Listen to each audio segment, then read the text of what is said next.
Before we begin today's story, let us know in the comment section what time and part of the world you are listening from. Also, if you enjoy today's story, don't forget to like, share, and subscribe. Now, let's begin. The McKenney mansion loomed against the evening sky, its Victorian architecture casting long shadows across the manicured lawns. In the servants' quarters, tucked away in the east wing, 7-year-old Sandra watched her mother, Elena, press her maid's uniform with practiced precision. The small apartment they called home was modest but clean, filled with the aroma of Elena's home-cooked meals and the gentle whispers of Spanish lullabies.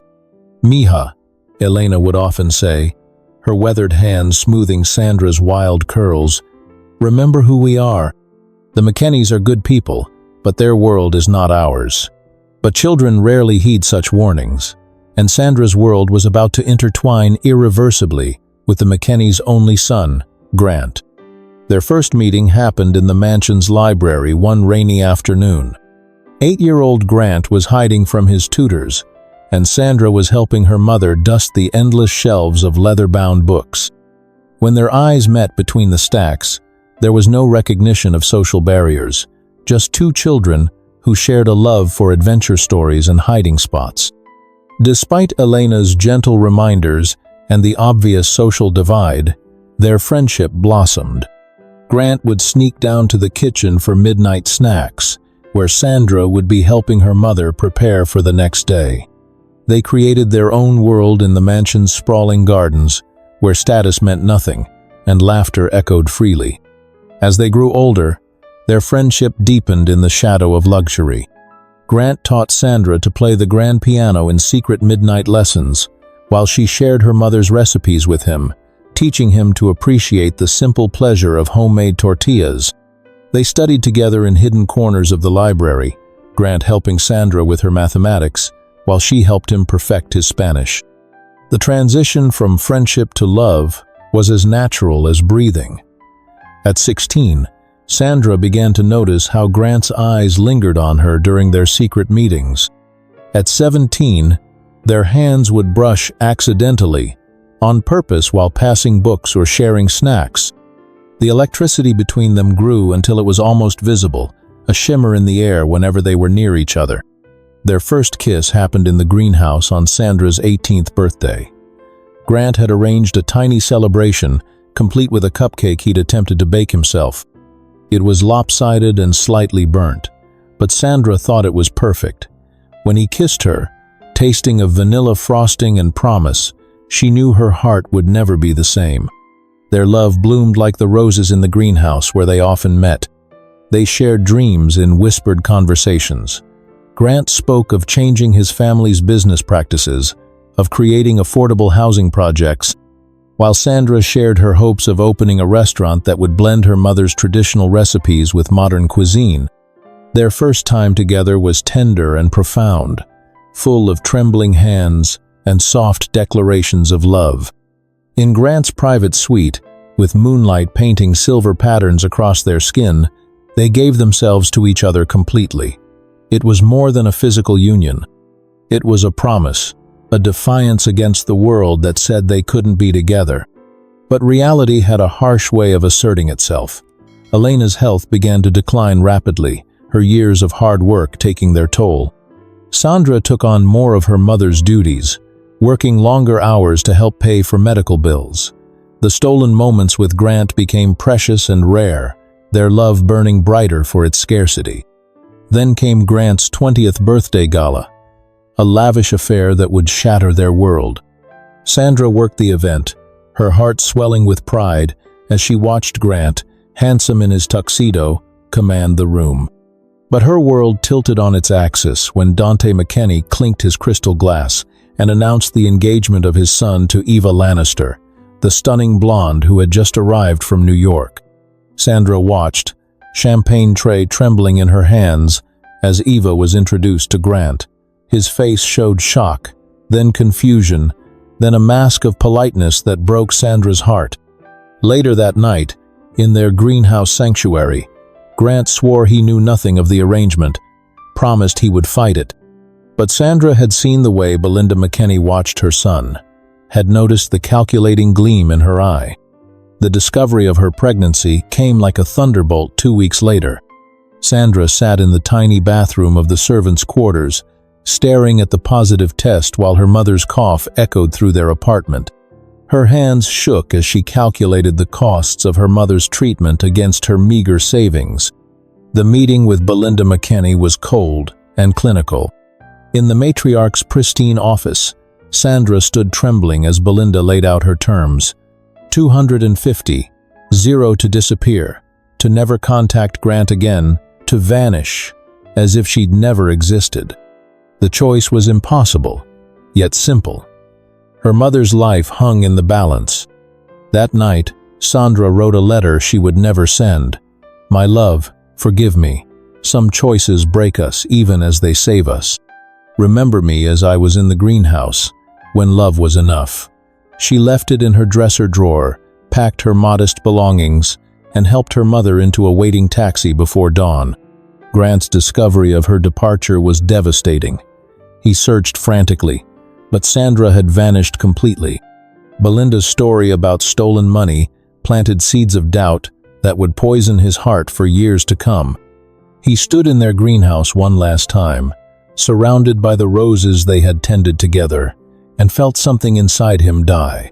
Sandra watched the mansion disappear in the taxi's rearview mirror, one hand on her still flat stomach, the other holding her mother's frail fingers. She was leaving with more than Belinda's money.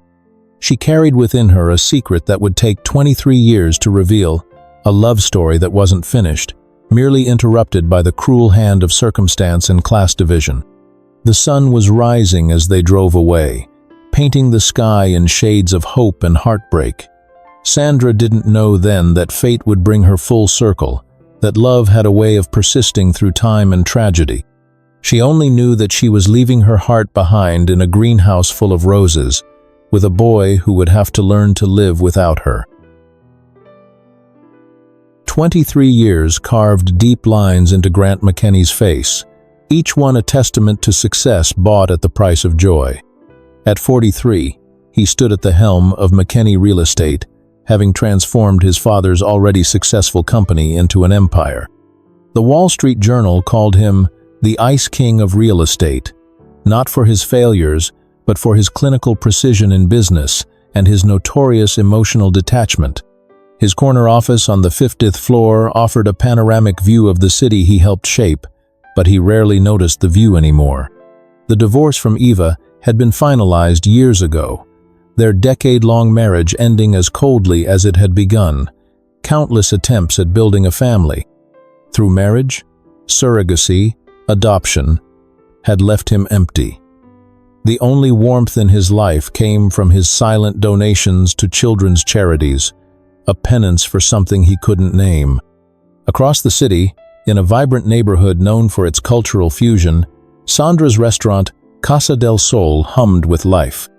At 41, she had grown more beautiful with age, her black hair now streaked with elegant silver, her eyes holding the wisdom of hard-won battles.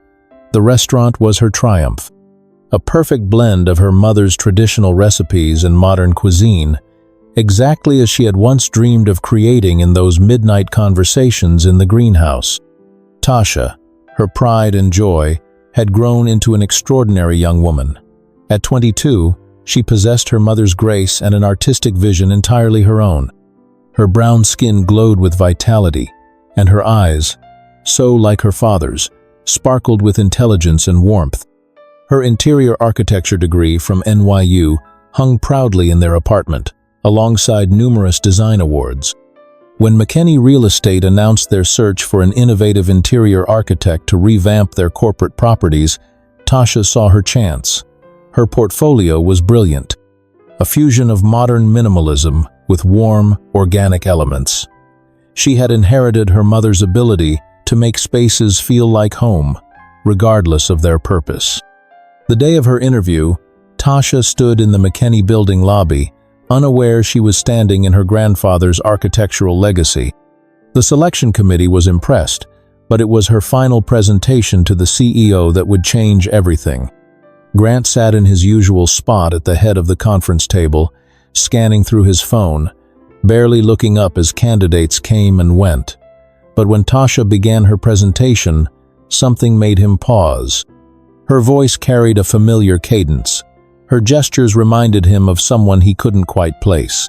"Mr. McKinney," she said, pulling up her designs, "I believe corporate spaces should tell stories.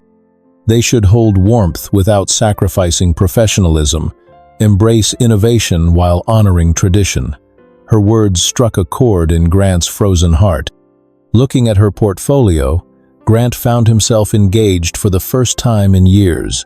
Her designs were extraordinary, reminiscent of the greenhouse where he had once found love, all glass and warm wood, and secret corners that invited intimate conversations.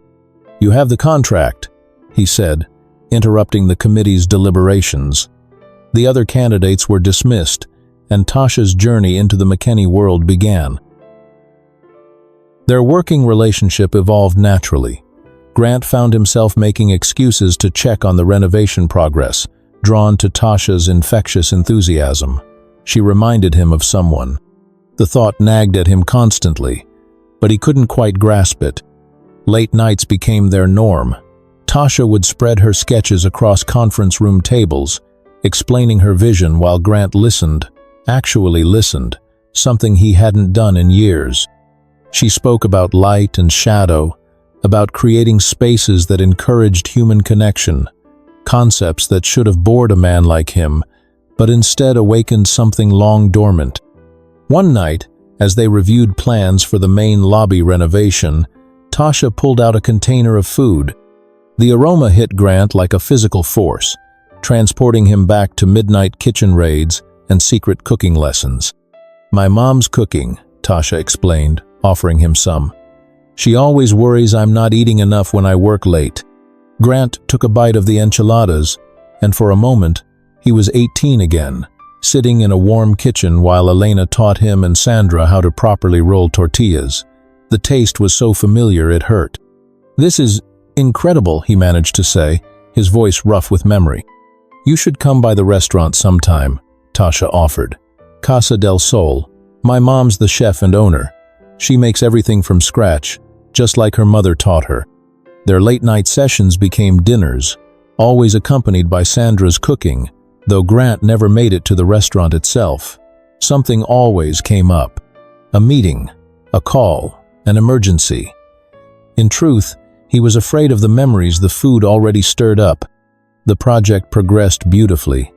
Tasha's vision transformed the cold corporate spaces into something alive with possibility. The main lobby became a soaring cathedral of light and organic forms, while the office floors balanced efficiency with humanity. Even the most hardened executives found themselves lingering in the new breakout spaces, enjoying the peaceful atmosphere she created. The completion celebration was a grand affair. Grant insisted on it, wanting to showcase not just the renovation but the brilliant young woman behind it.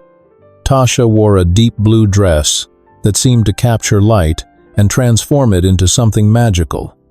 As she gave her speech, Grant felt an overwhelming sense of pride that surprised him with its intensity. As the party wound down, Grant found Tasha collecting her things in her temporary office. "Let me drive you home," he offered, surprising himself. "It's the least I can do for the woman who brought my building to life." Tasha smiled. That warm, familiar smile that had been haunting him for months, and accepted. Neither of them could have known that this simple act of kindness was about to unravel 23 years of carefully constructed walls, bringing three hearts full circle in a way that only fate could orchestrate. As they drove through the city streets, Grant couldn't shake the feeling that he was on the verge of something momentous. The city lights played across Tasha's face, highlighting features that seemed to pull at his memories like gentle hands. When she invited him up for dinner, promising her mother's cooking one more time, he found himself saying yes, finally ready to face whatever ghosts awaited him in that apartment. He could never have prepared himself for the ghost that actually waited there. The love he had never truly forgotten, the woman who had taken his heart and never really given it back. "Sorry to cut in, but I noticed 90% of our viewers watch our stories till the end, but eventually forget to subscribe. Please, if you're enjoying our story, don't forget to hit that subscribe button. It helps our stories get recommended to more hearts across the globe. Thank you. Now, back to our story. The city lights blurred past Grant's car windows as he followed Tasha's directions to her apartment. The evening had left him unusually contemplative, his mind drifting to memories he'd long suppressed. Tasha's animated chatter about future projects filled the comfortable silence of his luxury sedan, her excitement infectious. "Just here," she pointed to a stylish apartment building. "Mom should be home from the restaurant by now. She always cooks late dinners when I'm working on big projects." Grant's heart inexplicably quickened as they rode the elevator to the 12th floor. The apartment Tasha led him to was beautifully designed, clearly showcasing her talent, with warm colors and inviting spaces that reminded him of a certain greenhouse from long ago. "Mom," Tasha called out, hanging up her coat. "I brought someone from work. He's absolutely in love with your cooking." The sound of pots in the kitchen paused. "Miha, I wasn't expecting." The voice trailed off as Sandra stepped into the living room, still wearing her chef's apron. Time stopped. 23 years melted away in an instant. Sandra stood frozen, her hand gripping the doorframe, looking at the man she'd never stopped loving. Grant felt the world tilt beneath his feet. She was older, yes, but still beautiful. More beautiful, perhaps, with the added grace of maturity. Her black hair was streaked with silver, but her eyes, those eyes that had haunted his dreams, remained unchanged. "Sandra?" His voice cracked on the word. "Grant," she whispered, her face draining of color. Tasha looked between them, confusion dawning on her face. "Mom? Mr. McKenney? Do you know each other?" The tension in the room was palpable. Sandra's hands trembled as she untied her apron, buying precious seconds to compose herself. "Tasha, mi amor, perhaps you should sit down." The next hour unfolded like a dream. Sandra's voice shook as she revealed the truth about their young love, about Belinda's ultimatum, about the real reason she'd disappeared. Grant sat rigid, his world reshaping itself with each word. "I never stole anything," Sandra said, tears flowing freely now. "I left to save my mother, yes, but also..." She stood, walking to a shelf where photo albums were stored. She pulled out a small photo and handed it to Grant.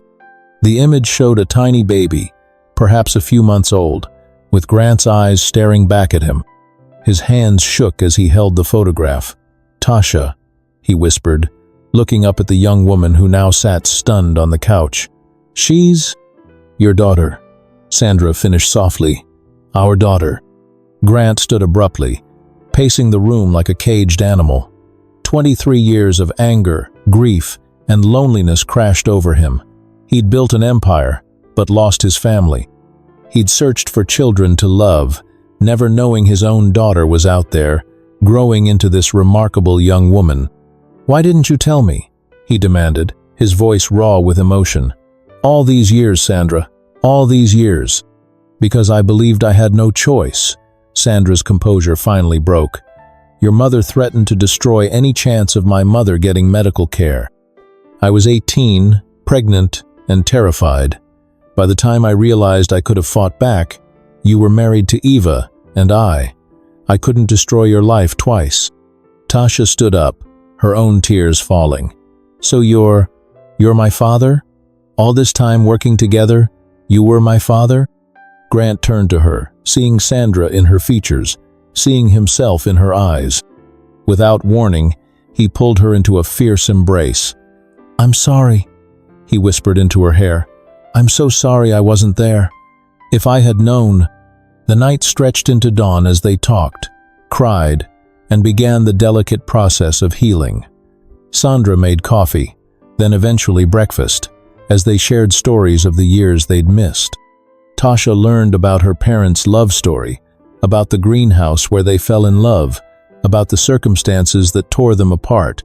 In the weeks that followed, Grant became a fixture At Casa del Sol, he would sit at a corner table, watching Sandra work her magic in the kitchen through the open service window, marveling at how she'd achieved her dream despite everything.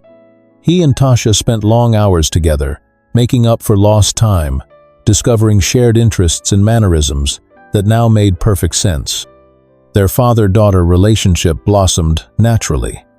Grant found himself looking forward to their lunch meetings, where Tasha would share her latest designs and he would share stories of his youth, especially the ones involving Sandra. They developed inside jokes, shared expressions, and a deep appreciation for each other's strengths. As for Sandra and Grant, their love story wasn't over. It was merely beginning its second chapter. Grant found himself lingering after closing time at the restaurant, helping Sandra with cleanup, while Tasha pretended not to notice their lingering glances. They would talk about everything and nothing, rediscovering each other as the adults they'd become. One evening, as Sandra prepared to lock up, Grant stopped her in the kitchen, the same kitchen where she created the dishes that had first triggered his memories. "I never stopped loving you," he confessed, his hand cupping her cheek. "Even when I thought, even through everything, my heart was always yours." Sandra leaned into his touch, tears gathering in her eyes. "I never stopped either," she whispered. When he kissed her, it was gentle and familiar, like coming home after a very long journey. Tasha found them like that, walking in to collect her forgotten sketchbook. Instead of embarrassment, she felt only joy. Her family, broken before she was born, was finally whole. Their evenings became a beautiful routine. Dinner at the restaurant, all three of them sharing stories and laughter. Grant would help in the kitchen, relearning the cooking skills Sandra had taught him so long ago. Tasha would sketch new design ideas, watching her parents fall in love all over again. The greenhouse at the McKinney mansion was renovated under Tasha's direction, becoming a private dining room for Casa del Sol. It was there, surrounded by blooming roses and memories, that Grant finally got down on one knee, presenting Sandra with the ring he should have given her 23 years ago. "We lost so much time," he said, holding her hand. "Let's not waste another moment." Sandra's yes echoed through the greenhouse, witnessed by their daughter and the roses that had watched their love bloom twice. The autumn evening wrapped the greenhouse in golden light as Sandra, Grant, and Tasha shared a private dinner among the roses. Their newfound happiness, however, was about to face its final test. The soft click of heels on the greenhouse path made them all look up.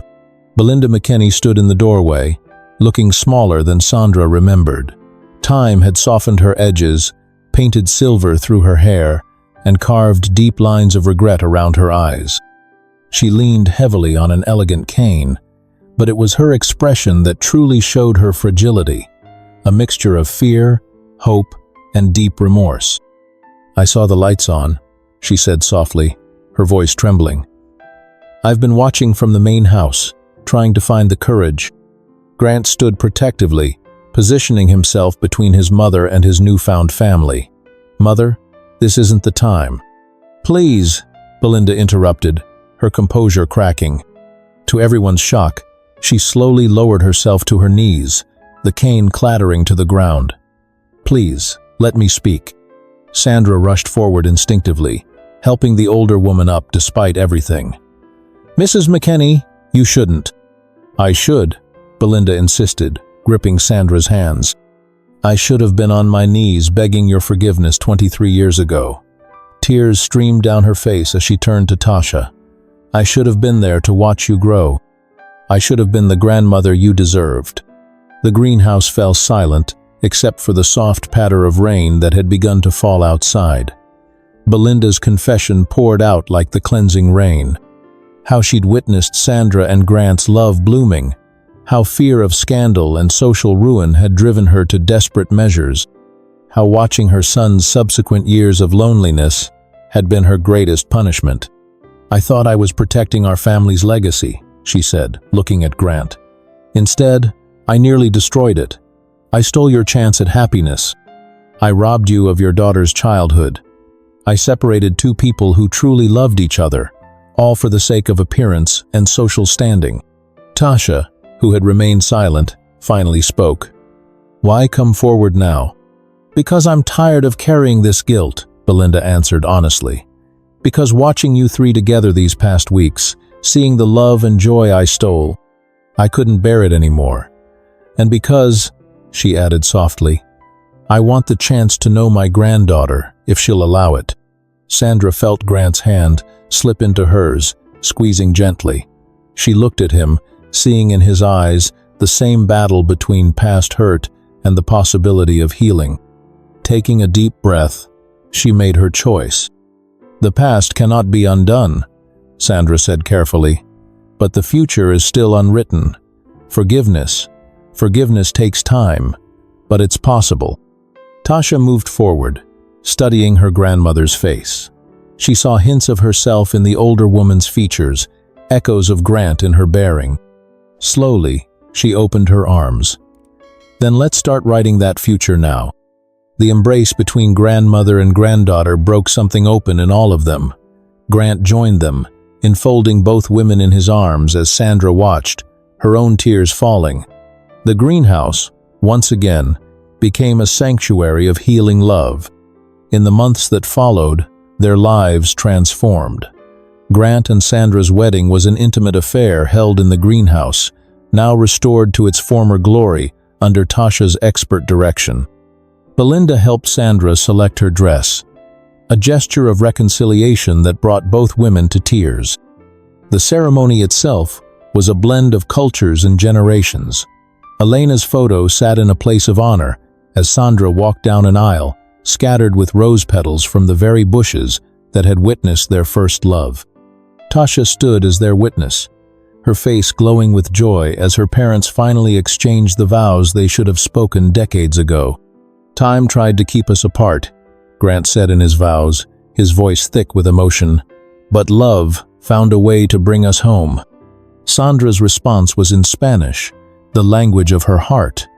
El amor verdadero nunca muere, solo duerme hasta que está listo para florecer de nuevo.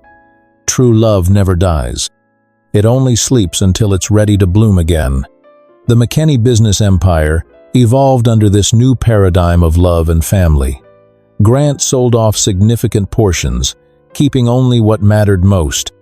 He invested heavily in Casa del Sol, helping Sandra expand it into a successful chain that maintained its intimate, family-owned atmosphere. Each location featured Tasha's distinctive design, creating spaces that felt like extensions of Sandra's original kitchen. Belinda found her redemption in small moments, teaching Tasha old family recipes, sharing stories of Grant's childhood, learning to make tortillas under Sandra's patient guidance. The weekly family dinners became a sacred tradition, healing old wounds with each shared meal and laugh. The Sunday night family meal, 3 months after the wedding, held special significance. Tasha announced the opening of her own design firm, with McKinney Real Estate as her first major client. Grant revealed his new community housing initiative, focused on creating affordable living spaces that felt like home. Sandra shared plans for a cooking school attached to the restaurant, aimed at helping underprivileged youth learn culinary arts. As they sat around the table that evening, the golden light of sunset streaming through the greenhouse glass, they were no longer separated by class or circumstance. They were simply family, bound together by love that had endured 23 years of silence to bloom again, stronger than ever. To time, Grant proposed a toast, looking at his wife, daughter, and mother with eyes full of love. For teaching us that it's never too late for second chances. To truth, Sandra added, squeezing his hand. To love, Tasha finished, raising her glass. To family, Belinda whispered, her voice carrying the weight of hard-won wisdom. The roses around them seemed to glow in the fading light, witnesses to a love story that had come full circle. In the end, time hadn't defeated love. It had merely prepared the soil for it to grow stronger, deeper, and more beautiful than before.